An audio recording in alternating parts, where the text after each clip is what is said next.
The role of the media in the fight against corruption. The media have a paramount role to play in exposing corruption and fostering action against it. However, the media effects can be both positive or negative. Media can either promote better governance and more responsible citizens, or promote negative, exclusive policies and even hate speech in extreme cases.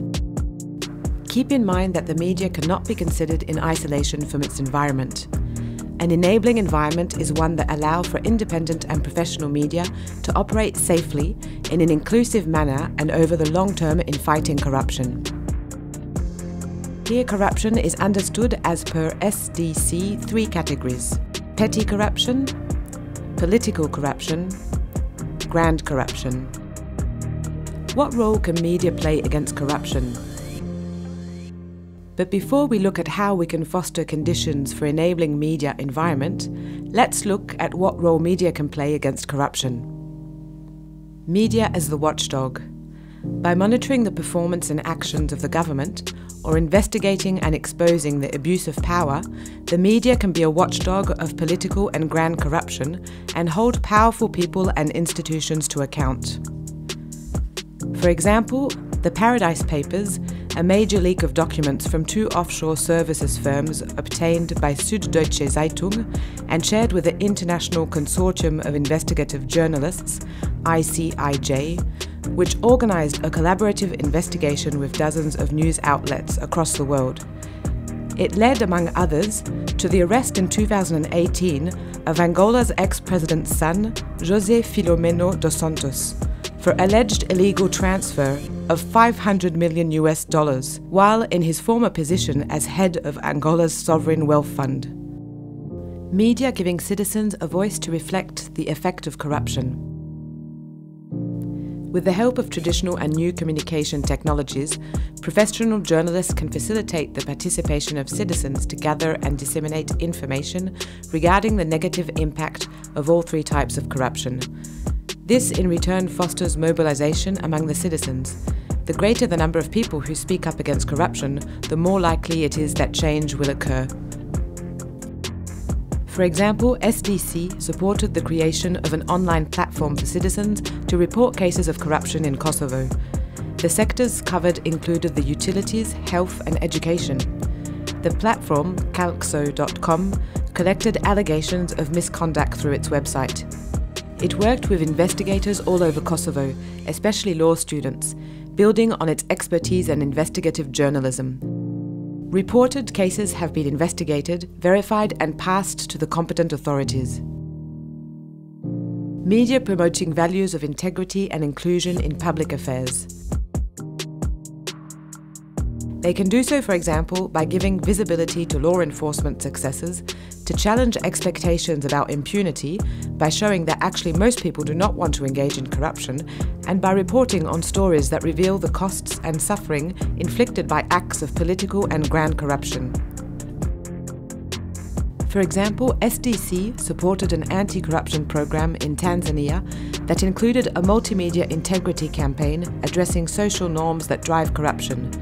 It built on the narrative of the locally produced film Bahasha, which sold over 10,000 DVD copies, had 60,000 online viewings, and was screened by Ethiopian Airlines as part of its in-flight entertainment.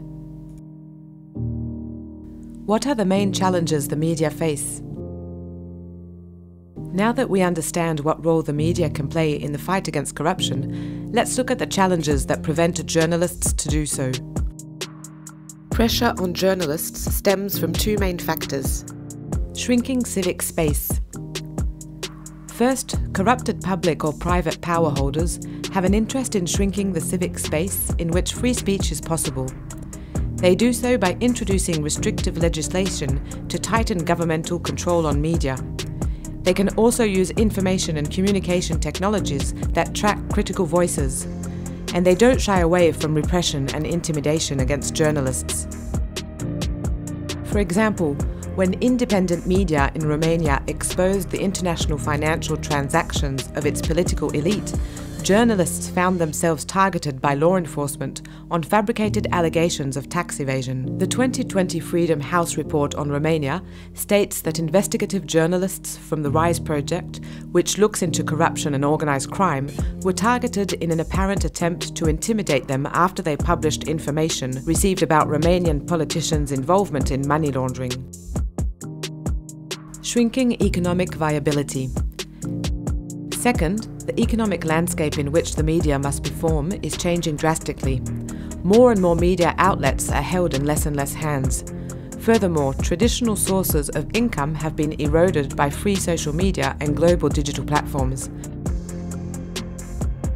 As a result, journalists have less resources and time to investigate corruption. A good example of media concentration can be found in Hungary, where the Prime Minister Viktor Orbán and his right-wing Fidesz party has steadily tightened its grip on Hungarian media. Through a clutch of supportive oligarchs, the party has seized control of major television and radio stations, news portals and print media publishers. And in late 2018, Orbán-aligned oligarchs established the Central European Press and Media Foundation, which now serves as a holding company for some 500 media entities.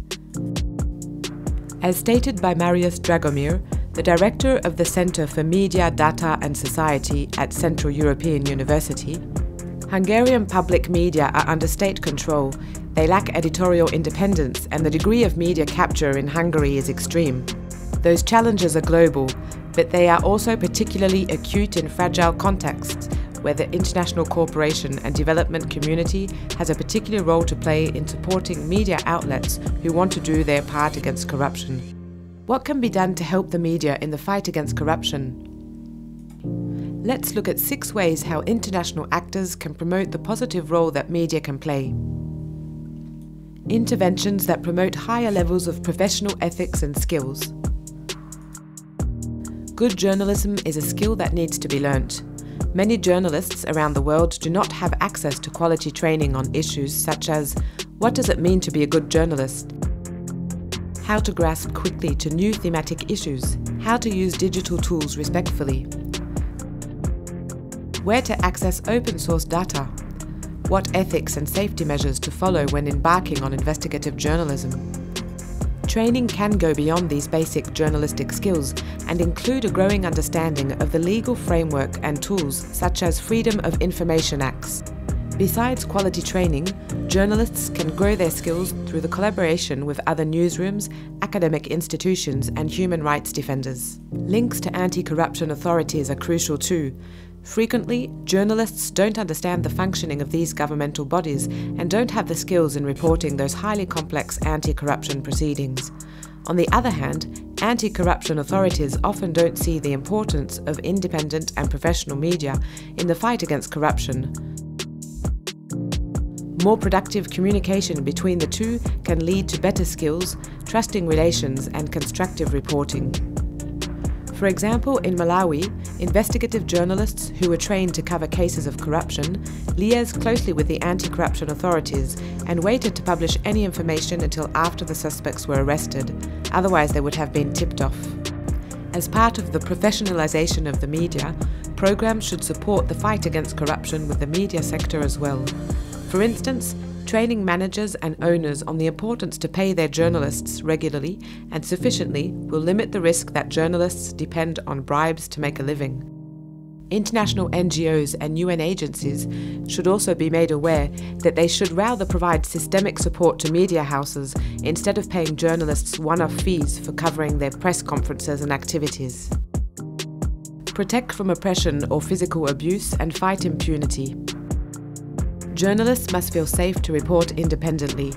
The UN Plan of Action on the Safety of Journalists, for example, highlights training activities in areas such as risk assessment and protection measures, digital encryption and legal support. The UN Journalists' Safety Indicators also present key responsibilities of the different stakeholders. Another interesting example is provided by the Forbidden Stories Project, an international network of journalists that aim at making sure that attacking a journalist won't kill the story. Their mission is to continue and publish the work of other journalists facing threats, prison or murder. Create a supportive media sector with holistic measures.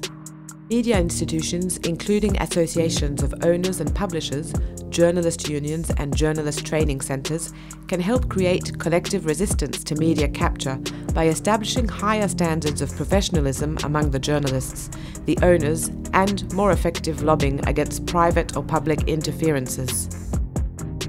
Promote the enabling legal conditions for media independence. An enabling legal environment protects the freedom of the press and supports independent media regulatory authorities whose decisions are based on objective criteria rather than political pressure. It also promotes transparent and diverse media ownership through anti-monopoly regulation. Raise awareness on the role of media in fighting corruption. Monitoring and reporting on media capture, as well as improving media literacy within the society, contributes to greater awareness of the role of the media.